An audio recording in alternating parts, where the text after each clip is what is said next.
عرش کا رب فرماتا ہے کیوں تو بھٹکتا پھرتا ہے، کیوں دائیں بائیں جاتا ہے؟ چپ کر کے مسجد آ جا اور لوگوں سے بچ کے تنہائی میں میرا ذکر کر۔ اللہ ملے گا کیا؟ فرمایا اعلیٰ بذکر اللہ تطمئن القلوب، میں تیرے بے چین دل کو چین عطا کر دوں گا۔ وہ تیرا تڑپتا اور پھڑکتا ہوا مزاج، اسے میں سکون کی دولت دوں گا۔ یہ تجھے کہیں اور نہیں ملے گا، یہ میری یاد میں ملے گا۔ یہ چین قرار سکون تجھے یہیں میسر آئے گا۔ اطمینان قلبی زندگی کا حسن ہے بھائی، دولت سکون اصل ہے۔ بڑے ٹھنڈے کمرے میں کچھ لوگوں کو نیند نہیں آتی، اور دادا صاحب رحمۃ اللہ علیہ آپ جائیں تو دونوں سڑکوں کے بیچ جو فٹ پاتھ ہے نا، اس پہ بھی کچھ لوگ سوئے ہوتے ہیں۔ ادھر سے بھی گاڑیاں گزرتی ہیں، ادھر سے بھی گاڑیاں گزرتی ہیں، لیکن بس نیند ہے نا، اللہ کا فضل ہے، اس نے دے دی ہے، آنے والوں کو آ گئی ہے۔ اطمینان قلبی، میرا معاشرہ بے سکون ہے، بے قرار ہے۔ مجھے کچھ لوگ کہتے ہیں جی میں آج کل بڑا بور ہو رہا ہوں، تو میں کہتا ہوں یار ہمیں تو ٹائم ہی نہیں ملا آج تک بور ہونے کا، نہیں وقت ہی نہیں اتنا میسر آیا، کون سا ٹائم نکالے جس میں بندہ بور ہو؟ وہ تو ہے کہ انسان کچھ فارغ ہو، کہیں اس کے پاس گنجائش ہو تو بور بھی ہو لے۔ کیسے بور ہو لیتے ہو؟ یہ کیا ہوتا ہے بور ہونا؟ زندگی میں اتنا وقت ہی کہاں ہے کہ انسان بور ہوتا پھرے اور یہ تصور بناتا پھرے کہ میں بڑی آزمائش میں ہوں، تو میں بڑے بور ہو رہا ہوں، تو میں بڑی تکلیف میں ہوں۔ تو وقت بہت زیادہ ہے ہمارے پاس، لایانی کاموں میں ضائع بڑا ہوتا ہے، تو ہم بور ہوتے ہیں، پریشان ہوتے ہیں۔ اللہ فرماتے ہیں یہ جو میری یاد ہے نا، لیکن اس کا بھی ایک طریقہ ہے یاد کا، اس طریقے سے اگر میرے رسول کریم علیہ السلام نے فرمایا اللہ کا ذکر اس طرح کرنا کہ دیکھنے والا تمہیں دیوانہ سمجھے، لوگ سمجھیں کہ کوئی مجنون ہے، کوئی جنونی ہے، کوئی پاگل ہے۔ یہاں اللہ تعالیٰ معاف کرے، آپ ذکر کی مجلس چھیڑیں، آپ نعت شریف کی مجلس چھیڑیں تو بہت سارے لوگ پروفیسر بن جاتے ہیں، وہ ساری نہیں ہلاتے، ان کی زبان ہی حرکت میں نہیں آتی۔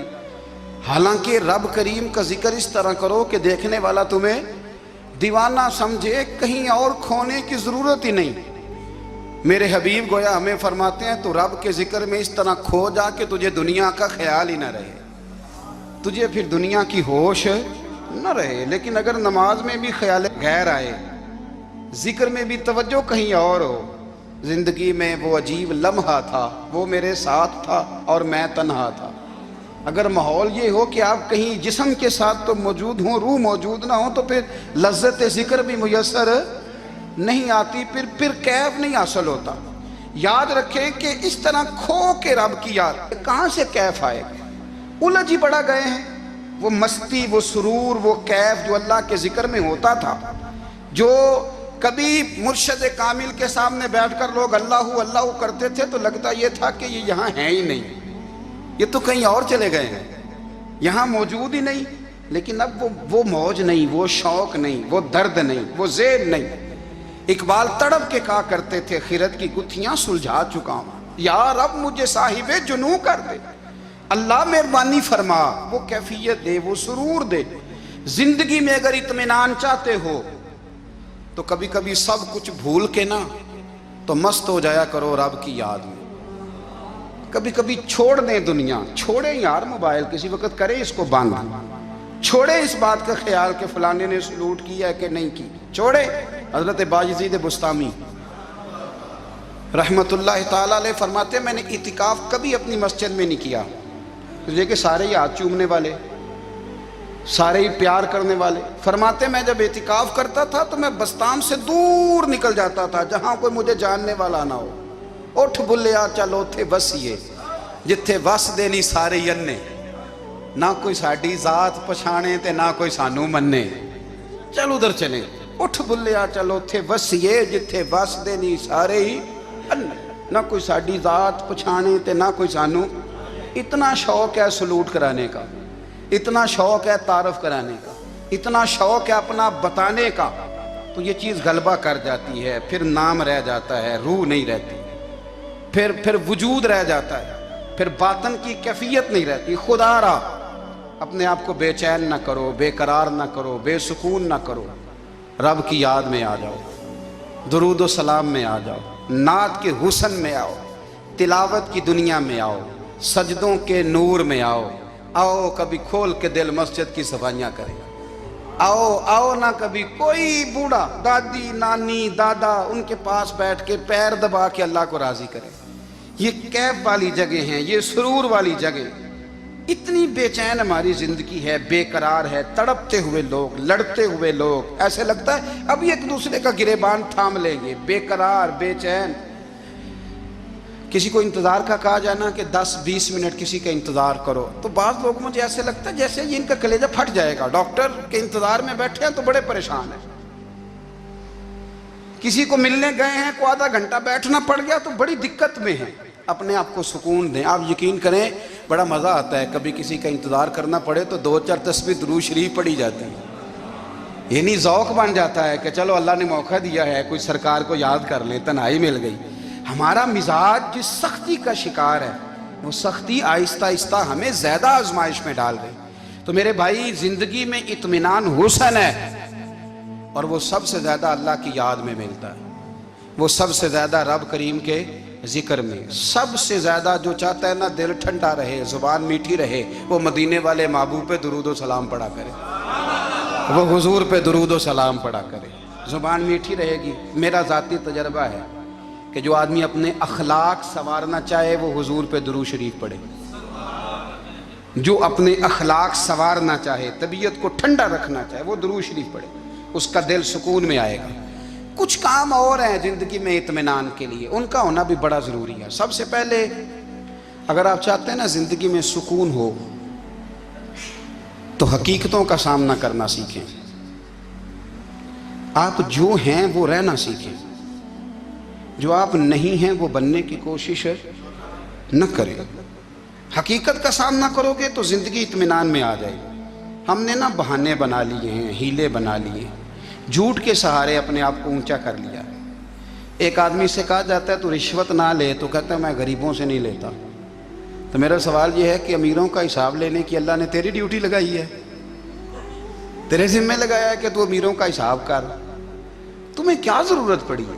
ہم نا بہانہ کرتے ہیں، رشوت لینے والے کا الگ بہانہ ہے اور سفارش والے کا الگ بہانہ ہے۔ حقیقت کا سامنا کریں، حقیقت کا۔ جو میرے ذمہ داریاں ہیں وہ میں نے پوری کرنی، جو آپ کی ذمہ داریاں ہیں وہ آپ جان نہ چھڑائیں، حقیقت پسند بنیں۔ میرے رسول کریم، پھر پڑھیے درود شریف صلی اللہ تعالی علیہ وسلم۔ حضور صلی اللہ علیہ وسلم نے فرمایا کہ میری بیٹی سیدہ فاطمہ الزہرا رضی اللہ تعالی عنہا صرف جنتی نہیں، جنتی عورتوں کی سردار ہے۔ لیکن حضور نے یہ بھی فرمایا کہ فاطمہ یہ خیال رکھنا اگر اللہ نے حساب پوچھا تو حساب تم نے خود دینا ہے۔ حقیقت کی طرف توجہ کرائی حضور نے، وہ صرف جنتی نہیں، جنتی عورتوں کی سردار ہیں، پر حقیقت کی جانب توجہ۔ میں حقیقت یہ ہے کہ اگر مالک نے حساب پوچھا تو اس کی تیاری بھی کرنی ہے۔ دیکھیں نا، ہمیں کچھ یقین نہیں، اللہ معاف کرے کہ ہمارا حساب کیسا ہوگا، لیکن کتنے آزاد ہیں۔ یعنی بڑی دلیری سے بندے کہتے ہیں فجر نہیں پڑھتا جی، 3 پڑھتا ہوں جی، شاہ رہ جاتی ہے جی، کپڑے صاف، بڑی دلیری سے۔ اور سیدہ فاطمہ الزہرا نے ساری رات مصلی آباد رکھا ہے، حالانکہ انہیں یقین تھا کہ رب مجھے بغیر حساب کتاب جنت دے گا۔ حقیقت کا سامنا کریں، جو حقوق آپ کے ہیں وہ آپ نے ادا کرنے ہیں، جو ذمہ داریاں ہیں وہ ذمہ داریاں ہیں۔ دیکھیں نا، حضرت موسیٰ کلیم اللہ علیہ السلام کے پاس اسرائیل روح نکالنے آئے تو حضرت موسیٰ نے تھپڑ مارا، آنکھ نکال دی، واپس گئے۔ اللہ انہوں نے تو جلال فرمایا ہے، کہا موسیٰ علیہ السلام سے کہیے بیل کی پشت پر ہاتھ رکھیں، جتنے بال ان کے دستے مبارک کے نیچے آئیں گے اتنے 1000 سال ان کی عمر بڑھا دی جائے گی۔ یعنی میرے کان میں کوئی بتا دے کہ جناب 60 سال بڑھ گئی، کیا آپ کے کان میں کوئی کہہ دے تو خوشی ہوتی ہے کہ نہیں؟ لیکن یہ حقیقت پسندی نہیں، اس لیے کہ 60 بھی گزر جائیں گے، 70 بھی، یہ حقیقت نہیں۔ حضرت موسیٰ کلیم، چلے میں مثال دیتا ہوں، سمجھ لے 10 بال، حالانکہ بہت زیادہ آتے ہوں گے، 10 بال اگر حضرت موسیٰ کے ہاتھ کے نیچے آئے تو 10,000 سال تو عمر بڑھ گئی نا۔ 10 یعنی 10 سال نہیں، 10 100 نہیں، 10 بہت زیادہ تھی نا۔ تو حضرت موسیٰ کلیم اللہ علیہ السلام سے آ کے عرض کیا گیا حضور بیل کی پشت پر ہاتھ رکھیں، جتنے آپ کے ہاتھ کے نیچے بال آئیں گے اتنے 1000 سال عمر بڑھ جائے گی۔ تو حضرت موسیٰ نے حقیقت پسندی والی بات کی، فرمایا پھر کیا ہوگا؟ 10,000 سال کے بعد پھر کیا ہوگا؟ کہا حضور جانا تو پھر بھی ہے۔ فرمایا پھر ابھی چلتے ہیں۔ اگر جانا ہے نا، جانا ہے تو پھر، اگر جانا ہے تو پھر ابھی۔ اور سجنوں اگر نماز پڑھنی ہے تو ابھی کیوں نہیں؟ اگر داڑھی رکھنی ہے تو پھر رمضان کا انتظار کیوں کریں؟ ابھی کیوں نہیں؟ اگر سچ بولنا ہے تو پھر، اگر رزق حلال کھانا ہے تو پھر انتظار کا ہے گا۔ حقیقت ہوتی ہے، بہانہ ہوتا ہے۔ حقیقت چھپ نہیں سکتی بناوٹ کے اصولوں سے، کیونکہ خوشبو آ نہیں سکتی کبھی کاغذ کے پھولوں سے۔ یہ بات یاد رکھیں۔ اگر جانا ہے تو حضرت کلیم فرمانے لگے پھر 10,000 سال کے بعد بھی جانا ہے تو آج بھی۔ ہمیں بے قراری زندگی میں اس لیے کہ ہم حقیقت پسند نہیں، ہم بہانوں میں، ہم ہواؤں میں جیتے ہیں، ہواؤں میں، خیالات میں زندگی گزارتے ہیں۔ بڑا ٹائم پڑا ہے، مثلاً کتنا میرے رسول کریم صلی اللہ تعالیٰ علیہ وآلہ وسلم نے ایک دن صحابہ سے فرمایا تمہیں حیا نہیں آتی؟ حضور کیا ہوا؟ فرمایا وہ والے مکان بناتے ہو جن میں تم رہ نہیں سکتے، وہ والا مال جمع کرتے ہو جو کھا نہیں سکتے، حیا نہیں آتی؟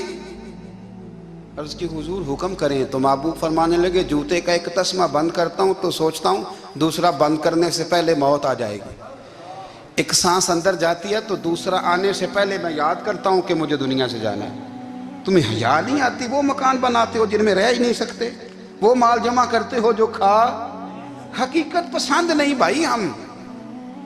بہت سارے لوگ ہیں بڑی باتیں سناتے ہیں، بڑی، میں کہتا ہوں اصل میں نا زیادہ باتیں سنا کے نا بیچارہ اپنے آپ کو مطمئن کرنا چاہتا ہے۔ اصل بات یہ ہے کہ اندر سے نا ہلا ہوا ہے، کچھ بھی نہیں، بڑا زیادہ ہنستا ہے اور مجھے لگتا ہے کہ کوئی گہرا زخم چھپا رہا ہے۔ اس لیے ملمہ سازی، حقیقت پسند بنو، حقیقت پسند۔ یاد رکھنا من ترک صلاۃ متعمدا فقد کفر، میرے رسول نے حقیقت بیان کی، فرمایا جس نے ایک نماز بھی جان بوجھ کے چھوڑی اس نے رب کے رب ہونے کا انکار کیا، اس نے کفران نعمت کیا۔ یہ حقیقت ہے، کوئی کلیریفیکیشن نہیں، کوئی وضاحت نہیں۔ جو نماز نہیں پڑھتا، جھوٹ بولتا ہے، غلط بیانی کرتا ہے، جو شخص رزق حرام کما کے کہتا ہے کہ اس کے بغیر گزارا نہیں چلتا، وہ جھوٹ بولتا ہے۔ اس لیے کہ رب فرماتا ہے جب تجھے پیدا کیا ہے تو تیرا رزق میرے ذمہ ہے۔ اللہ فرماتا ہے کہ لا یکلف اللہ نفسا الا وسعہا، میں کسی پر وہ بوجھ نہیں ڈالتا جو اٹھا نہ سکے۔ نماز فرض کیا اس کا مطلب ہے ہم پڑھنے کے قابل ہیں، اس نے ہمارے ذمہ داریاں لگائی ہیں تو مطلب یہ ہے کہ ہم ذمہ داریاں ادا کرنے کے قابل ہیں، ورنہ وہ کہتا ہے میں وہ بوجھ ڈالتا ہی نہیں جو تجھ سے اٹھایا نہ جائے۔ اگر چاہتے ہو کہ زندگی میں اطمینان ملے تو خدا را حقیقت پسندوں والی زندگی گزارو۔